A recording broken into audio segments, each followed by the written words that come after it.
गांव में राई स्टार और पायल की शादी का जश्न पूरे जोर शोर से चल रहा था। चारों तरफ खुशियों का माहौल था और सभी रिश्तेदार बहुत खुश थे। दोनों एक दूसरे को पसंद करते थे।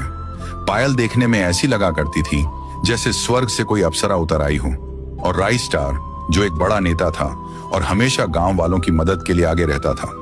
सारे रीति रिवाज और रस्में पूरी होने के बाद दोनों पति पत्नी बनकर अपने घर पहुंचे। घर पहुंचने के बाद माहौल रोमांटिक हो गया। दोनों ने खूब मजे किए, बहुत मजाक किया और हंसे। थोड़ी देर बाद राई स्टार ने प्यार से पायल को बिस्तर पर बुलाया। पायल भी बिना किसी झिझक के खुशी खुशी चढ़ गई। अगली सुबह गांव में एक खूबसूरत सी धूप खिली। राई स्टार और पायल अभी भी गहरी नींद में थे। तभी अचानक पायल हड़बड़ाते हुए बिस्तर से उठी और तेजी से नीचे की ओर भागी। सीधे बाथरूम में पहुंचकर पायल को अचानक उल्टियां होने लगी।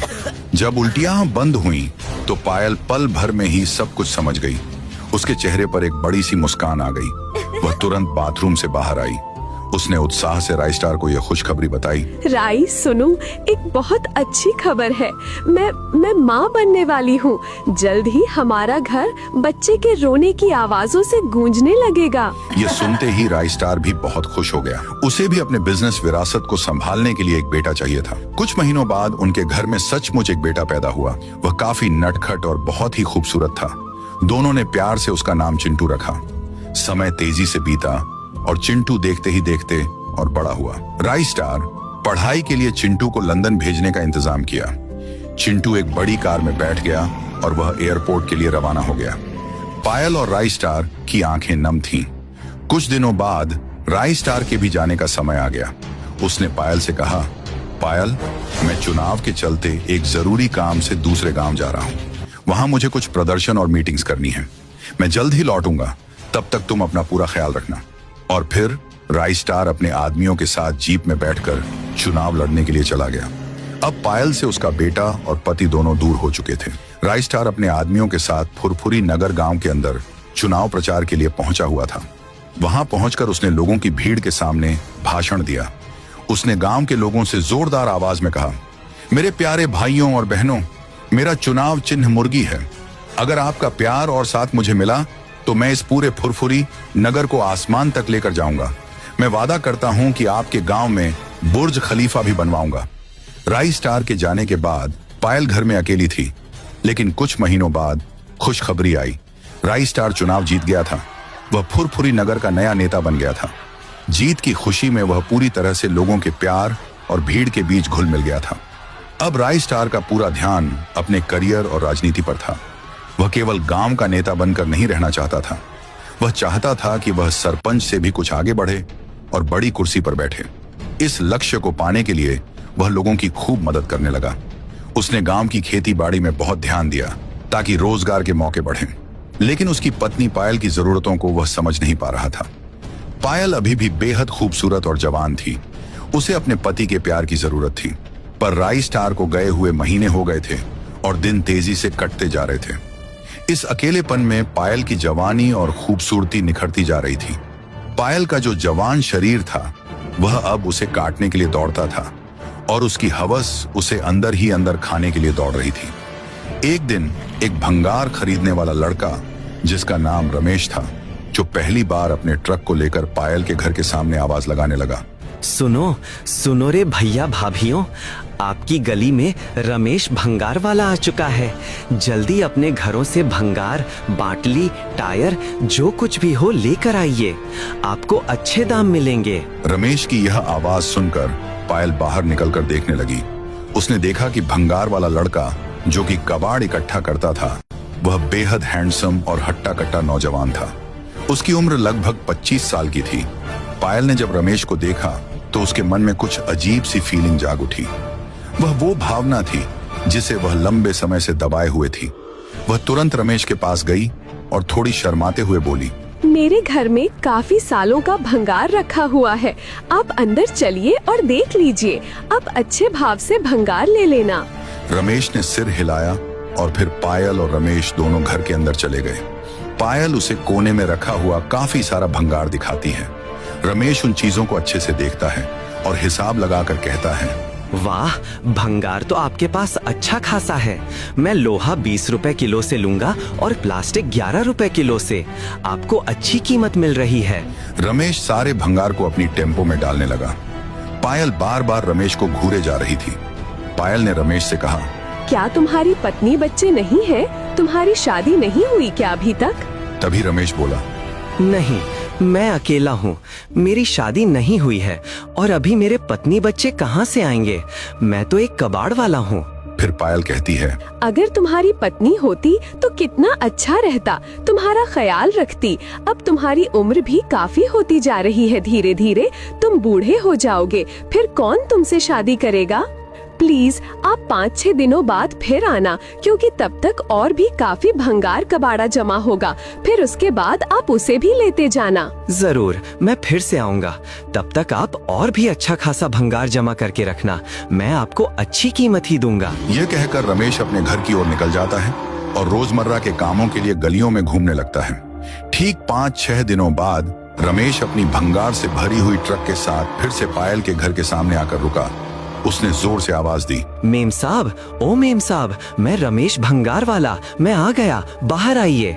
रमेश की आवाज सुनते ही पायल फौरन सीढ़ियों से नीचे उसकी तरफ जाने लगी। रमेश के सामने पहुंचकर उसके चेहरे पर एक मुस्कान थी। उसने कहा, अरे वाह, तुम बड़े सही समय पर आ गए। मेरे पास इतने दिनों में बहुत भंगार जमा हो गया है। चलिए, वो ऊपर रखा हुआ है, वो भी ले लीजिए अच्छे भाव से। इसके बाद पायल रमेश को लेकर घर के अंदर सीधे ऊपर के कमरे में ले जाने लगी। दोनों कमरे के अंदर पहुंचे। रमेश ने चारों ओर नजर घुमाई, पर उसे कोई भंगार नहीं दिखा। वह कुछ कहता, इससे पहले ही पायल ने अपने कपड़े खोल दिए। रमेश यह देखकर हैरान हो गया। पायल ने रमेश से उत्तेजित होकर कहा, अरे इधर उधर क्या देख रहे हो? सामने देखो, तुम्हारे सामने भंगार पड़ा रखा है। रमेश, जो अब भी थोड़ा हैरान था, बोला, आप ये कैसी बातें कर रही हैं? आप कबाड़ थोड़ी हो, आप तो बेहद खूबसूरत हो, नौजवान हो, और आप ये सब क्या कर रही हो? फिर पायल ने गहरे दुख और अकेलेपन के भाव से कहा, मैं खूबसूरत लग रही हूँ, लेकिन मेरा पति मुझे कबाड़ समझता है। वो कभी मेरी तरफ ध्यान ही नहीं देता। वो कभी ये जानने की कोशिश ही नहीं करता कि मेरी भी जरूरतें हैं। मैं यहाँ पर पड़ी पड़ी कबाड़ बन चुकी हूँ। अब मेरी जिंदगी बहुत दुखों से गुजर रही है, और तुम एक कबाड़ वाले हो, तो तुम मुझे खरीद सकते हो। इस बातचीत के बाद पायल बिस्तर पर चढ़ गई और उसे मीठी आवाज में ऊपर बुलाने लगी। रमेश भी अब खुद को रोक नहीं पाया और वह उसके बदन पर कूद मारता है। घर जोर जोर से हिलने लगा और जल्द ही उन दोनों के बीच अवैध संबंध स्थापित हो गए। यह सब कुछ होने के बाद रमेश अपने घर जाने के लिए पायल को बाय बाय करता है। तभी पायल ने रमेश से कहा, मेरे पति से कभी इतनी खुशी नहीं मिली जो तुमने दी है आज, और हाँ, 8-10 दिन बाद फिर आना। ये कहकर पायल रमेश को बाय बाय करती है। रमेश अपनी भंगार से भरी हुई ट्रक को लेकर अपने घर की ओर निकल जाता है। पायल बहुत खुश थी, क्योंकि उसके पास पैसा, रुतबा, घर, गाड़ी, बंगला सब कुछ था। जिस बात की उसे कमी थी, वह भी अब पूरी होने लगी थी। अब पायल जाने अनजाने में रमेश से बेहद प्यार करने लगी थी। इधर रमेश भी पायल का आदी हो चुका था। फिर से रमेश आया। अब तो पायल और रमेश के बीच में आए दिन ये गलत रिश्ते बनने लगे थे। उधर राई स्टार मंत्री का चुनाव जीत भी जाता है और लोगों की सेवा करने लगता है, और इधर दोनों मौज मस्ती करने लगते हैं। पति राई स्टार, वह तो अपने सरकारी कामकाज में बहुत व्यस्त रहता था। अब पायल को उसकी जरूरत नहीं थी। जब तकरीबन 1.5 से 2 साल ऐसे ही गुजर जाते हैं, तो जो आस पड़ोस के लोग थे वह देखते हैं कि यह कबाड़ वाला अक्सर मंत्री के घर पर क्यों आता है, और आकर के इसके घर के अंदर चला जाता है। 2-3 घंटे हो जाते हैं। घर से बाहर गली में आस पड़ोस के लोग जमा हो गए थे। तभी रमेश घर से बाहर निकला। एक आदमी तुरंत रमेश के पास आकर कहता है, अरे रमेश, तू मुझे एक बात बता कि तू राई स्टार मंत्री के घर में क्या कर रहा था? मंत्री की पत्नी पायल और तुम्हारी हंसी की आवाज आ रही थी। इसके बाद रमेश ने बात को छुपाने के लिए तुरंत कहा, अरे मैं उनके घर में झाड़ू पोंछा करता हूँ, सफाई करने आया था, बाकी कुछ नहीं। चलता हूँ। यह कहकर रमेश तेजी से वहां से चला गया। पर लोगों को इस बात पर बिल्कुल भरोसा नहीं था। सब समझ रहे थे कि मंत्री की पत्नी और भंगार वाले के बीच कुछ तो हुआ है। तकरीबन 15 से 20 दिन बाद जब राई स्टार अपने घर पर आता है, तो जो लोग थे उनमें से एक आदमी बोलता है, रुक जाओ राई स्टार भाई। वे राई स्टार को अपने पास बुलाते हैं और कहते हैं कि भाई, बुरा ना मानो तो मैं एक बात कहना चाहता हूँ। जरूर तुम्हारी पत्नी गलत संगतों में पड़ चुकी है। एक कबाड़ वाला व्यक्ति जिसका नाम रमेश है, वो अक्सर तुम्हारे घर पर आता है और घंटों ठहर कर। फिर राइस्टार बोलता है, आखिरकार पूरी बात क्या है? मुझे तो ऐसे कुछ भी पता नहीं कि कोई कबाड़ वाला मेरे घर घंटों ठहर करके जाता है। मैं इसकी खबर लेकर ही रहूंगा। फिर राइस्टार दूसरे के घर में छुपकर ठहर कर इधर उधर देखने लगता है। दिन बीत गए, रात बीत गई, 7-8 दिन हो गए। राइस्टार उसका इंतजार कर रहा था वहीं ठहर कर। तभी उसने देखा रमेश ट्रक को लेकर राइस्टार के घर के सामने आकर रुका और सीधा अंदर चला गया। ये सब राइस्टार अपनी आंखों से देख रहा था। तभी उसे विश्वास हुआ।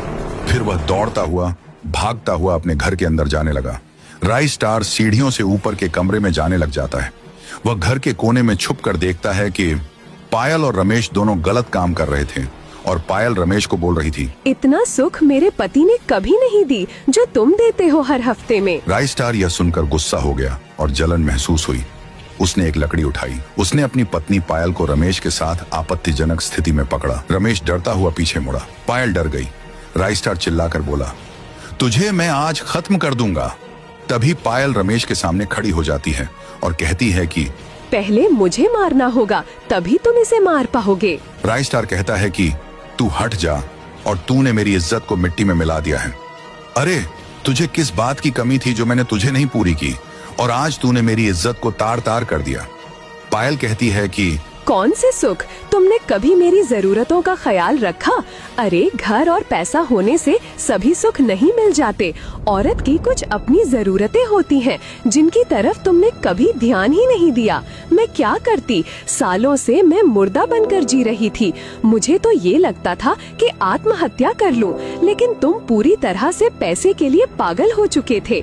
मैंने तुम्हें बार बार ये कहने की कोशिश की, लेकिन तुमने मेरी भावना को समझा ही नहीं। अब राइस्टार समझ जाता है कि पायल पूरी तरह से रमेश की दीवानी हो चुकी है। साथ ही उसको अपनी गलतियों का एहसास भी हो चुका था। तब राइस्टार कहता है, क्या करूं? अगर तुम दोनों को मार दूंगा तो समाज में मेरी बदनामी होगी। अगर इस कबाड़ वाले को भी मार दूंगा तो भी मेरी बदनामी होगी। आखिरकार मैं करूं क्या? पायल कहती है, तुम कुछ भी मत करो।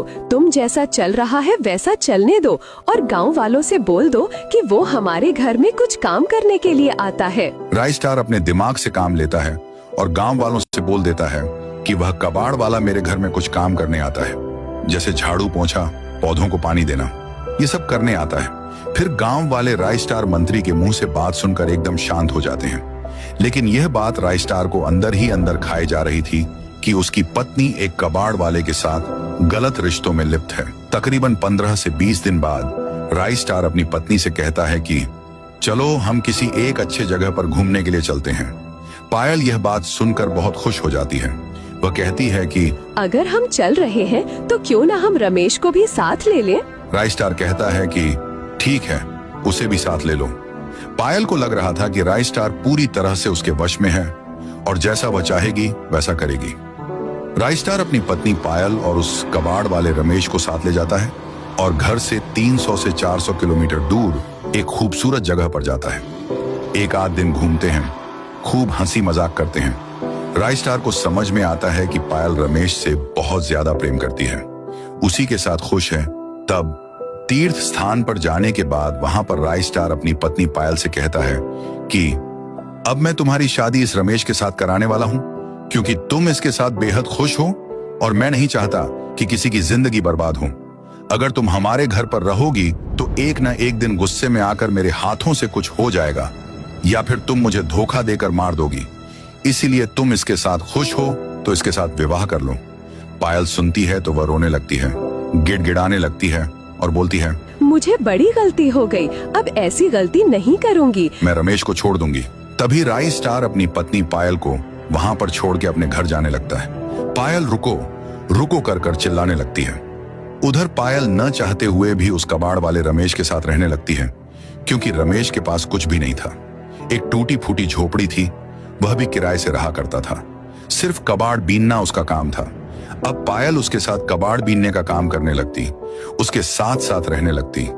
उसे शारीरिक सुख तो मिलता था, लेकिन अब वह बहुत गरीब स्थिति में जी रही थी। बैठी बैठी अपने आप को कोसती थी कि उसने अपने हाथों से अपने पैरों पर कुल्हाड़ी मार ली है। लेकिन अब क्या था, अब बहुत देर हो चुकी थी। इधर कुछ दिनों बाद अपने बच्चों को घर पर बुलाता है। उन्हें बताता है कि उनकी जो माँ है वह तीर्थ स्थान पर घूमने के लिए गई थी, कि वह गुम हो गई, और वह उन्हें ढूंढने की खूब कोशिश करता रहा, लेकिन वह नहीं मिली। बच्चे भी यकीन कर लेते हैं कि उनकी माँ अब एक मेले में खो चुकी है। किसी को भी इस बात की खबर नहीं थी कि उनकी माँ ने क्या गुल खिलाया है।